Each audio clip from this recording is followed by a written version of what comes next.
નમસ્કાર મિત્રો, જય હિન્દ, જય ભારત. હું રાજ ટોડિયા, કલાપી ગવર્મેન્ટ એજ્યુકેશન લાગુ. મિત્રો, આજે 15મી ઓગસ્ટ છે. 15મી ઓગસ્ટ એટલે આપણો રાષ્ટ્રીય પર્વ.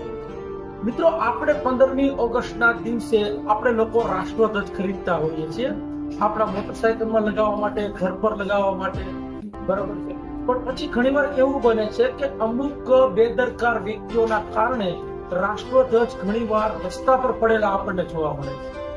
જે વસ્તુ યાદ કરી, આપણે આઝાદ ભારતના નાગરિક છીએ અને રાષ્ટ્ર પ્રત્યેની આપણી પણ એક જવાબદારી છે નાગરિક તરીકે. જો રસ્તા પર મારી તમારી પાસે એક નમ્ર વિનંતી છે કે રસ્તા પર કદાચ તમને રાષ્ટ્રધ્વજ એવી રીતે રચડતી હાલતમાં જોવા મળે છે તો એને સન્માન સાથે તમે ઉઠાવી દો, તમારી પાસે રાખો, બરોબર છે. પણ રાષ્ટ્રધ્વજ રસ્તા પર રચડવું નથી.